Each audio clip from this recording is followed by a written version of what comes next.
Let's see this question क्या बोल रहा है। Line passing through point 21, 30 and normal to the curve this can have a slope. ठीक है, तो इस कर्व को जो है वो नॉर्मल होना चाहिए, यस, और इस पॉइंट से भी पास करना चाहिए। यानी कि मुझे इस कर्व के लिए नॉर्मल लिखना है, तो स्क्वायर करते देखो पैराबोला दिख जाएगा हमको। चलिए, तो इसमें जो कंसेप्ट यूज होगा क्या, इक्वेशन ऑफ नॉर्मल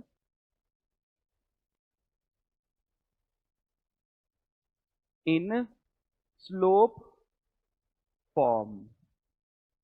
ठीक है, स्लोप फॉर्म में मैं नॉर्मल का इक्वेशन जो है यहाँ पे यूज करूंगा। चलिए, तो अब देखते हैं क्वेश्चन क्या है। तो क्वेश्चन है मेरे पास y is equal to 2√x, y is equal to 2√x। तो ऑब्वियसली मुझे मालूम है, अगर मैं इसका ग्राफ ट्रेस करके रख लूं मेरे पास, तो मुझे ये मालूम चलेगा कि ये तो सिर्फ ऊपर वाला ही पार्ट है। ठीक है, क्योंकि x तो ग्रेटर देन इक्वल टू 0 हो सकता है। पर हम कैलकुलेशन के लिए स्क्वायर तो करेंगे ही सही। ठीक है, पर हमें ये ध्यान रखना है अपने दिमाग में हमेशा कि सिर्फ यही अवेलेबल थी ब्रांच। ठीक है, स्क्वायर करने के बाद एक और ब्रांच आ जाएगी नीचे वाली भी, पर वो ब्रांच अवेलेबल ही नहीं है ओरिजिनल क्वेश्चन में। तो इस चीज का हमें ध्यान रखना है। ठीक है, चलिए, तो अब ये तो स्टैंडर्ड बन चुका है। ठीक है, तो इसके लिए नॉर्मल का इक्वेशन क्या हो जाएगा, y is equal to M X minus 2am minus A M cube. तो m का a का वैल्यू तो 1 है, तो कोई दिक्कत है ही नहीं। अब ये किससे पास कर रही है भाई, 21, 30 पॉइंट से पास हो रही है। तो ये जो नॉर्मल होगी, ये एक पॉइंट है 21, 30 नॉर्मल है ना। ओके ओके, एक सेकेंड, यस, नॉर्मल है। तो नॉर्मल है तो मैं नॉर्मल बना दिए, लो भाई। ठीक, कौन से पॉइंट से पास कर रही है, 21, 30 से। क्लियर है, तो इसका मतलब ये पॉइंट इसको सेटिस्फाई करेगा, तो करवा देते हैं सेटिस्फाई। तो एम क्यूब प्लस, अच्छा यहाँ पे मैं रखूंगा एक्स जगह पे क्या, 21 रखूंगा ना, तो 19 आएगा ना।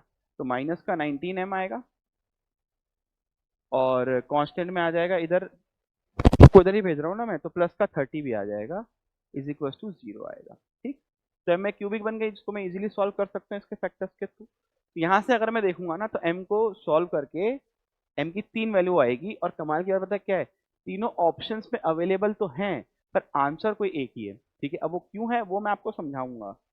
ठीक है, चलिए, तो इसको सॉल्व करके जहां तक मुझे ध्यान है, -5, 3, 2 तीनों आता है। ठीक है, तो यहाँ से -5 भी आएगा, 3 भी आएगा एंड 2 भी आएगा। अब ये दोनों रिजेक्ट क्यों है और ये सेलेक्ट क्यों हुआ, वो मैं आपको बताता हूँ। ठीक है, अब देखो, ओरिजिनल क्वेश्चन में क्या था, ओरिजिनल क्वेश्चन में ये था, मतलब मेरे पास सिर्फ ये ब्रांच अवेलेबल है। तो इस ब्रांच में आप कभी भी जाओ, तो आपको जो टेंजेंट होगा वो ऐसे ही बनेगा। ठीक है, टेंजेंट, भाई आप इस ब्रांच को बढ़ाओ ना, ऐसे बढ़ाते, टेंजेंट हमेशा जो है आपका यूं ही बनेगा, मतलब उसके लिए जो टेन थीटा को हमेशा पॉजिटिव होगा।